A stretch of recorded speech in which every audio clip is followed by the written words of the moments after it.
Here are 5 vocal mixing techniques the pros use but rarely talk about. And not because they're trying to gatekeep information, but because there's just so much slop on the internet, it's really hard to find real advice from real producers. And yes, some of them are keeping their secrets. Trick number 1 is stop using de-essers. There's a better way. I saw this blog post from Bobby Owinski, and he said you should consider using dynamic EQ as a de-esser. Now, this is something that I've been doing for a while, but he really just made this even more clear on this blog post. De-essers have a big problem. One of the big problems with de-essers right now is the fact that they are pretty old tech. De-essers have been around since the analog days. And if you overuse them, they start to sound like they're giving you a lisp. They are just lacking a lot of control. But dynamic EQ, on the other hand, way more control. So listen to the sibilance in this vocal here. So come on over, it just feels so right.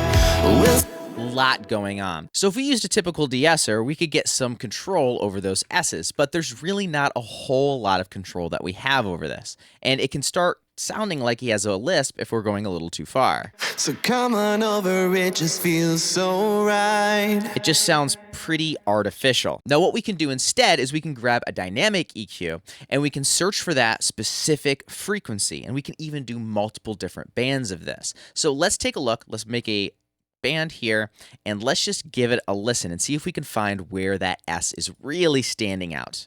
So come on over, it just feels so right. We'll sing it and we'll stay up all night. My door.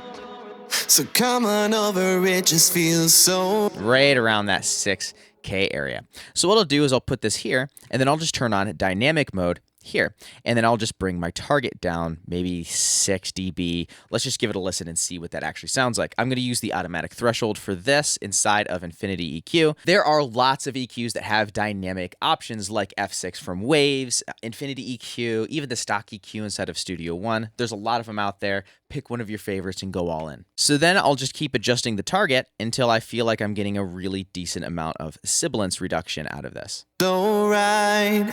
We'll sing it and we'll stay up all night. My door is open, you can come inside. So let's make. So come on over, it just feels so. So without it. So come on over, it just feels so right. And then with it. So come on over, it just feels so right. Sounds way more natural because we don't want to eliminate those S's. We just want to get control over them. And a standard de-esser just sounds a bit artificial. Building a vocal chain can be pretty confusing sometimes. So if you want to skip the guesswork, I built a free tool called the plugin chain generator. You just select the DAW that you're using. You select what source you're working on, and then you just describe your sound. So make it sound like it's underwater. And then we click on generate chain here, and it builds you a chain in seconds. It uses the stock plugins inside of the DAW selected and also recommends a few other paid options as well. And the best part is it's completely free. You can scan this QR code here or just go down to the link in the description below and get this tool completely for free. Trick number 2 is the vocal crush trick. This is a classic trick from Andrew Scheps. What you do is you take your main vocal and then you run a parallel bus. And on that parallel bus, you throw on an 1176. You do all buttons in, you have a slow attack and a fast release, and then you just blend this in with your main vocal. So let's take a listen to what it sounds like without it, and then we'll slowly bring it in, and you'll start to hear that the presence of the vocal really comes up, and the aggression does as well. It adds a lot of attitude to this. And yes, it's going to be turning up the volume because you're blending a parallel signal alongside it. So understand that as well going in. Really listen to the attitude and the characteristic that it's adding to this vocal. My door is open, you can come inside. So let's make plans tonight, make plans tonight. So come on over, it just feels so right. We'll sing it and we'll stay up all night. My door. Now let's listen to it in the context of the track. So come on over, it just feels so right. We'll sing it and we'll stay up all night. My door is open, you can come inside. So let's make plans tonight. It makes a massive difference. Trick number 3 is use a limiter on the vocal bus. This is a classic trick from Chris Lord-Alge. What you do is you create a vocal bus where all of your vocals go to, or your main vocals will be on a bus, your harmonies will be on a bus, and other things like that. So I'm going to take the main vocal bus, and then I'm going to add a limiter at the end of that chain. What this is going to do is going to make sure that the vocals just kind of get squashed into the mix just a little bit more. Take a listen to how it actually affects right here. Really look at the metering that's going on here during the chorus versus during the verse. So during the verse, Babe, take your time, 'cause honey, we got all night.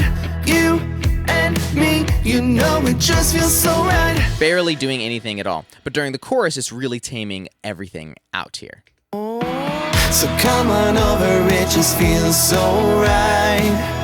We'll stay in and we'll stay up all night. My door is open. Really kind of locks things into the overall track. Trick number 4 is distort your reverb sends. I love adding saturation to my vocals, and I almost always have it on there, but there's one trick that gets overlooked all the time, and that is saturating your reverb sends. So here I have saturation on the actual effect send that's at the end of the chain. I've tested this out before and after, and it does sound different, and it's worth trying both ways and making up a decision for yourself. But listen to what it sounds like without any saturation, and then when I bring it back in, we're going to solo just the vocals for this. So come on over, it just feels so right.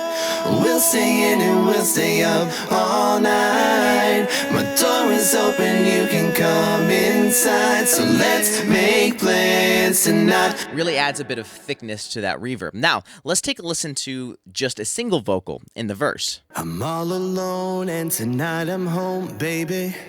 We're on the phone, but won't you come on over, maybe?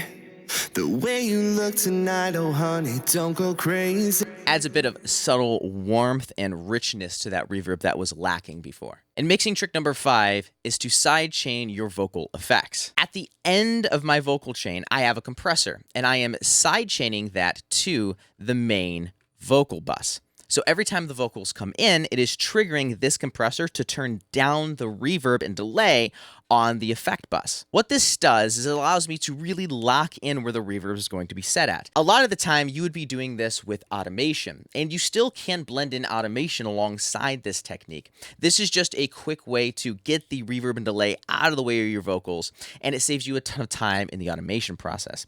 Take a listen to what it sounds like here. So come on over, it just feels so right. So you can see that as the vocals are coming in, it's turning this down almost 6 dB. That's the reverbs and the delays. And then when the vocal stops, those reverb and delays are getting brought back up into the mix. So when I turn this off, notice what happens to the reverb and delay and how it's overwhelming the main vocal. So come on over, it just feels so right. Then I'll bring it in. We'll stay in and we'll stay up all night. My door is open, you can come inside. And then when it stops, those reverbs and delays get brought back up. This is a great way to make sure that your effects are not overwhelming the main vocal and making it sound super amateurish. Amateurish.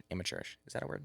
It is now. And remember, if you want to build an entire vocal chain from start to finish by just asking a simple question, I built that plugin generator. It's completely free. Links to that will be down in the description below. If you're recording your own vocals, there is one thing you have to be very, very sure of, and I break it all down in this video here. This is one of the biggest mistakes I see self-producing artists make when they're trying to mix and get their vocals to sound professional alongside their song. And I break it all down in this video here. I'll see you over there. Now, as always, go create.